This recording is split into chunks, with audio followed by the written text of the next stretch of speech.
Hello everyone, welcome back to my channel, and if you are new then a warm welcome to you as well. So today in this video I am going to discuss about the play A Dance of Forest by Wole Soyinka. I am making this video especially for Afsa Khan. She has requested me several times to make the video on this topic. So Afsa, if you are watching, then this video is especially for you. Otherwise it's for everyone tuning in and eager to learn. So this play was first played in 1960 during Nigerian Independence Day celebration. सबसे पहले इस play को सबसे पहले play किया गया था 1960 में नाइजीरियन इंडिपेंडेंस डे सेलिब्रेशन के टाइम पे। नाइजीरियन इंडिपेंडेंस डे सेलिब्रेशन के टाइम पे इसको सबसे पहले प्ले किया गया था और उसके 3 साल बाद 1963 में इस प्ले को पब्लिश किया गया। ठीक है, पब्लिश कहाँ पर किया गया? ब्लैक ओरिफिस नाम की मैगजीन में।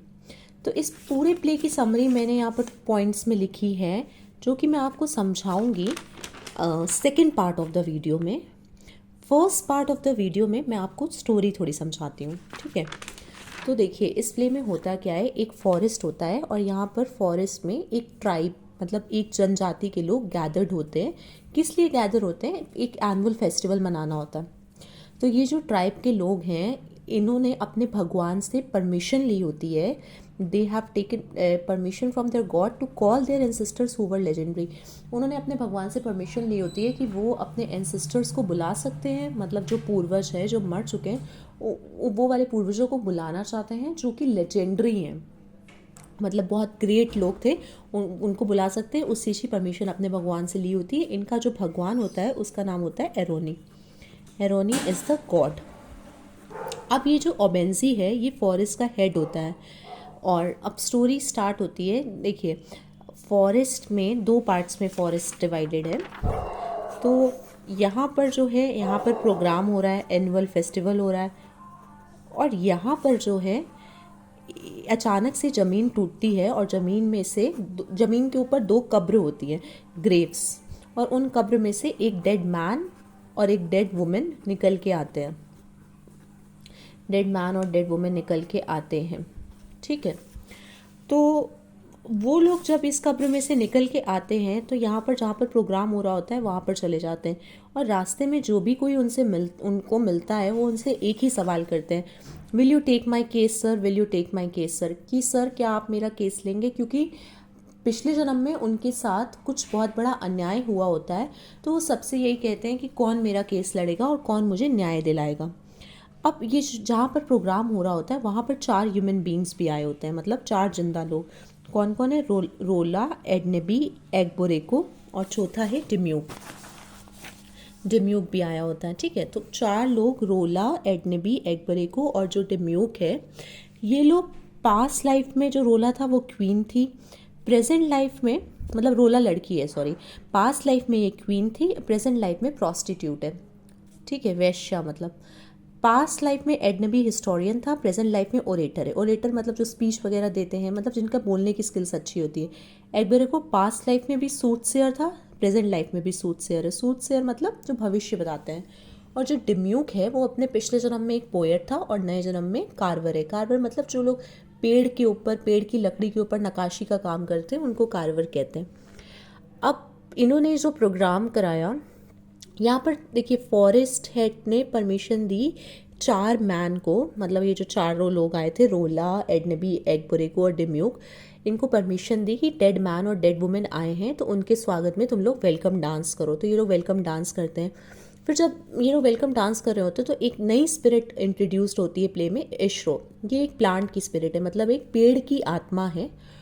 और ये आते ही आते डिमोक के ऊपर इल्ज़ाम लगा देती है। डिमोक्स को कहती है कि तुमने अपने अप्रेंटाइज मतलब शिष्य को, जो उसके अंडर काम करता था, तुमने उसको धक्का दिया है पेड़ से।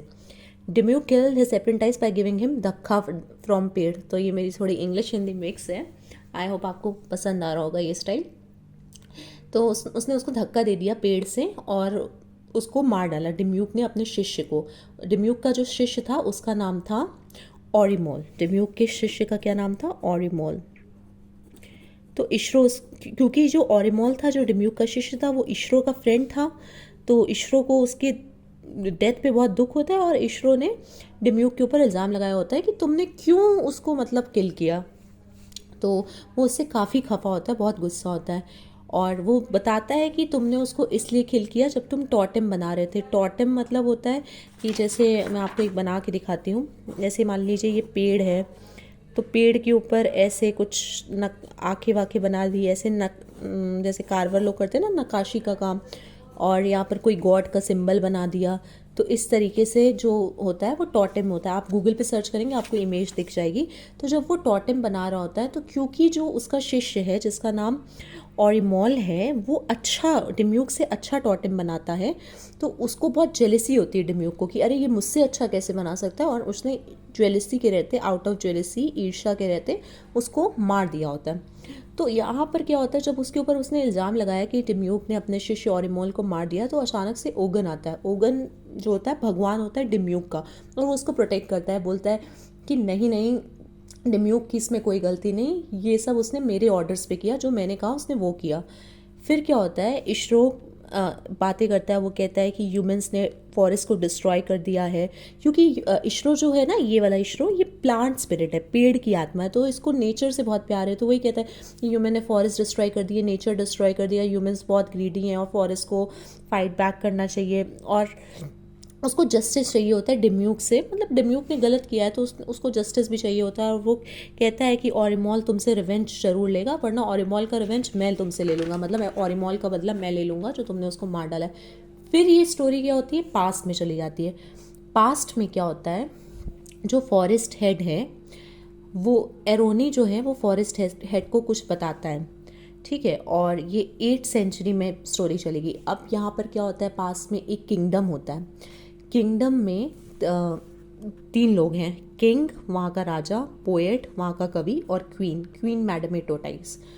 तो ये जो किंग है माटा खारिबो, ये जो होता है ये अपने एक वॉरियर से काफ़ी एंग्री होता है, मतलब एक बंदे से जो वॉरियर है वहाँ का, युद्ध लड़ते जो लोग, उससे काफ़ी गुस्सा होता है। क्यों गुस्सा होता है, क्योंकि उसने एक युद्ध लड़ने को मना कर दिया होता है। और उसने वो युद्ध लड़ने को क्यों मना किया होता है, क्योंकि वो जो युद्ध का जो रीज़न था वो काफ़ी अनजस्ट रीज़न था। अनजस्ट मतलब कोई न्याय वाली बात नहीं थी उसमें।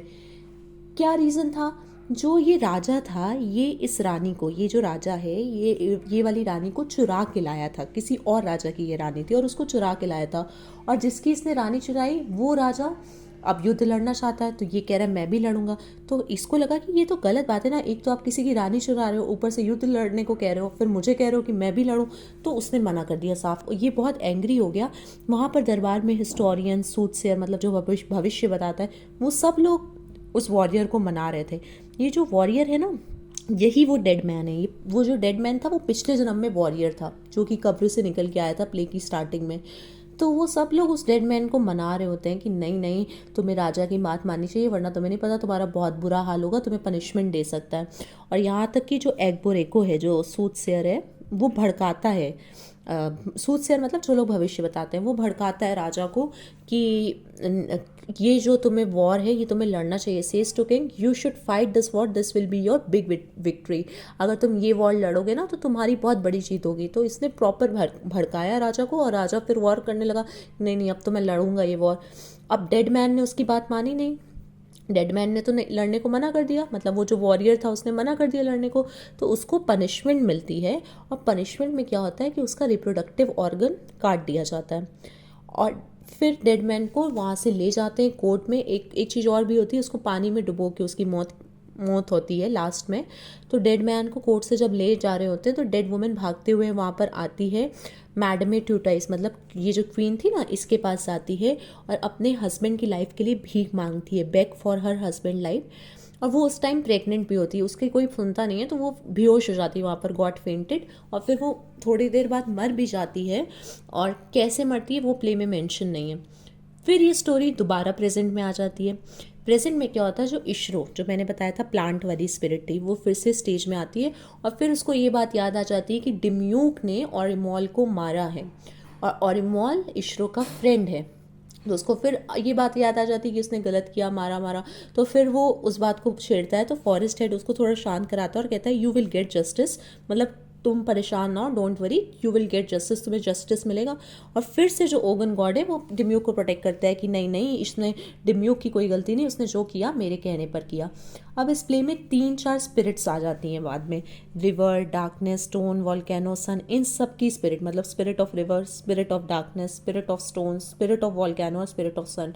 और ये लोग क्या बातें करती है कि ह्यूमन ने नेचर डिस्ट्रॉय किया, बहुत बहुत बार बोलती हैं ह्यूमन ने नेचर डिस्ट्रॉय किया, एकदम हल्ला वल्ला हो जाता है वहाँ पर। तो क्या होता है, एरोनी जो गॉड है वो उन सबको शांत कराता है, says them to keep quiet. फिर जो डेड वुमेन है उसके पास हाफ बॉर्न चाइल्ड होता है, मतलब जो वो उस टाइम प्रेग्नेंट थी, अब जो है प्रेजेंट में उसका जो बच्चा है वो आधा पैदा हुआ हाफ बॉर्न चाइल्ड है, और उसका जो बच्चा है वो इश्रो और ओगन के साथ खेल रहा होता है। ठीक है, तो जो डिम्यूक है वो चाइल्ड को उसकी मदर को दे देता है, मतलब इश्रो और ओगन से लेकर उसकी मम्मी, मतलब डेड वुमेन जो थी उसको दे देता है। उसके बाद क्या होता है, फॉरेस्ट हेड एक स्पीच देता है, उसमें कहता है कि ह्यूमंस ने अपना इनोसेंस लॉस्ट कर दिया है, मतलब ह्यूमंस में अब कोई इनोसेंस नहीं बचा, और वो लोग फॉरेस्ट को भी डिस्ट्रॉय कर रहे हैं, नेचर को भी डिस्ट्रॉय कर रहे हैं, मतलब वही सब बातें, फिर से नेचर को सेव करने की बातें करता है। फिर सब लोग छोड़ के चले जाते हैं, एवरीवन लीव्स। फिर इश्रो क्या है, डिम्यूक से उसको दिमाग में था कि उसको डिम्यूक से बदला लेना है तो लेना है, क्योंकि उसने उसके फ्रेंड ओरिमॉल को मारा है। तो वो उससे कहता है कि जिस तरीके से तुमने मेरे फ्रेंड ओरिमॉल को मारा है, मैं सेम उसी तरीके से तुम्हारा बदला लूँगा। और उसको कहता है कि खींच कर उसको लकड़ी के पोल के नीचे ले आता है, मतलब लकड़ी के डंडे के नीचे ले आता है। और ये वही टॉटेम था, टॉटेम मैंने जो आपको स्टार्टिंग में नहीं बताया था कि जैसे पेड़ के ऊपर जिसमें पेंटिंग की जाती है टॉटेम, तो वहीं पर उसको नीचे ले आता है। और क्या करता है, नीचे आग लगा देता है उस टॉटेम के, मतलब डिम्यूक डर के मारे उस टॉटेम के पूरे ऊपर चला जाता है, ऊपर आ जाता है। नीचे ये इश्रो आग लगा देता है, आग लगाने के बाद उसके नीचे वो डांस करने लगता है। डिम्यूक गिर जाता है, जब वो गिरता है तो उसका जो गॉड है ओगन वो उसको प्रोटेक्ट कर लेता है। फिर लास्ट में क्या होता है, एगबोरेको और जो ओल्ड मैन है, ओल्ड मैन मतलब एक यहाँ पर एक नया करेक्टर है, ये डिम्यूक के पापा होते हैं, फादर होते हैं। एगबोरेको तो आपको पता है सूटसेयर, मतलब जो भविष्य बताता है। ये दोनों बातें करते हैं, डिस्कशन करते हैं, और डिस्कशन में ये बात का क्वेश्चन मतलब डिम्यूक से पूछते हैं कि आज जो तुम्हारे साथ हुआ तुमने उससे क्या सीखा था कि तुम्हें पास में गलतियाँ नहीं करनी चाहिए। तो उससे पूछते हैं व्हाट हैव ही लर्न, लेकिन जो डिम्यूक होता है वो कोई जवाब नहीं देता और वो बिल्कुल चुप रहता है। डिम्यूक रिमेन्ड साइलेंट। ठीक है, डिम्यूक बिल्कुल चुप रहता है। यहीं पर ये स्टोरी एंड हो जाती है। आई होप आपको ये समझ में आई होगी। अब मैं जो नोट्स का एक्सप्लेनेशन है वो सेकंड पार्ट में दूंगी आपको। बाकी अगर आपको नोट्स चाहिए तो आप मेरे इंस्टाग्राम पेज को फॉलो कर सकते हैं, और जो इंस्टाग्राम नहीं यूज़ करते बच्चे उनके लिए मैं यहाँ पर ऐसे रख दे रही हूँ, आप स्क्रीनशॉट ले लीजिए ताकि आपको याद करना हो कोई चीज़ पहले से तो आप कर सकते हैं। रेस्ट मैं पार्ट 2 में आपको एक्सप्लेन करूँगी जो मैंने नोट्स पर लिखा है। एक्चुअली ये प्ले इतना बड़ा था कि मुझे वैसे एक्सप्लेन करना बहुत ज़रूरी था। अगर मैं डायरेक्टली आपको नोट्स एक्सप्लेन करती तो आपको शायद कुछ भी ना समझ आता। Okay, thank you so much for watching, keep supporting, and if you like the video please like, share and subscribe.